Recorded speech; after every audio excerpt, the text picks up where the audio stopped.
Been around the game for a long time, and this is one of the most dominant offenses I've seen in a long time, where you have a guy with the qualities that Lamar Jackson has as a passer, as a runner. Then you add in Derrick Henry, and the pot just got bigger for them. And then defensively, we were saying all along is that all they have to do is get to the middle of the pack. If they can get to the middle of the pack, this team is going to be a really hard team. And then they did so. So they moved Marlon Humphrey into the nickel consistently. They moved Kyle Hamilton back further so he can be kind of the commander in chief of the secondary. And they inserted a Darius Washington into the starting lineup, and the defense just jumped.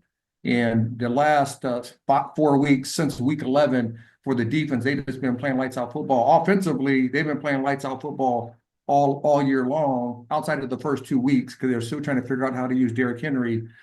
This team is going to be a really hard team to once a postseason gets here. I don't think anybody wants to face the Baltimore Ravens. You look at what Lamar is doing, and it still seems like the consensus is Josh Allen is the MVP. His lineman even got him MVP chain and pendant for the holidays. As somebody who's been there and and watched him play, and you saw them play head to head, is it Josh Allen? Is it Lamar? I mean, it's, if 26 passing touchdowns and 6 interceptions is the MVP, and I know he has 11 rushing touchdowns. Some of those rushing touchdowns is kind of that push, right? If he's right there. Lamar has 43 total touchdowns. He has 4 interceptions.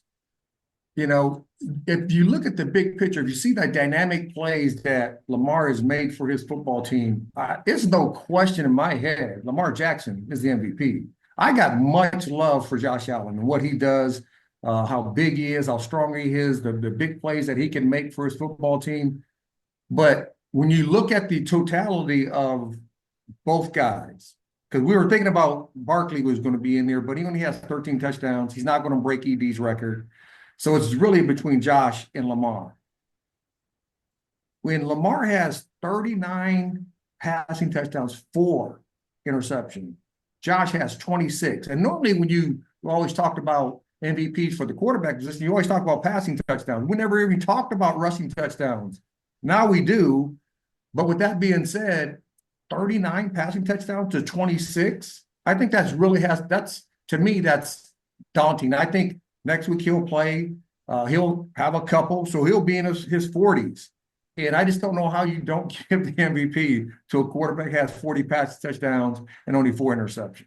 He won it last year, but you easily make the case he's playing better, and maybe that's the Derrick Henry factor. Is this the best we've ever seen Lamar play at the NFL level?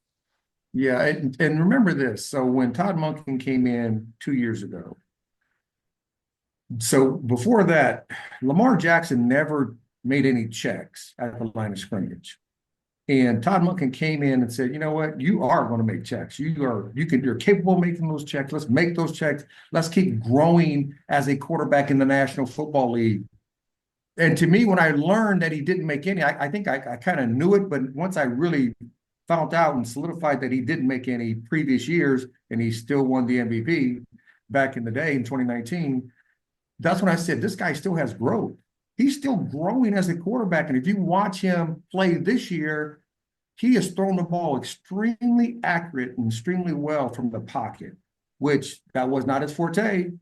And his long balls have been on money this year, where in the previous years, that was not his forte. So the growth of Lamar Jackson at the quarterback position, what we consider quarterbacks to do well, throwing from the pocket, getting out of the pocket, throwing on the run. We know he can do that.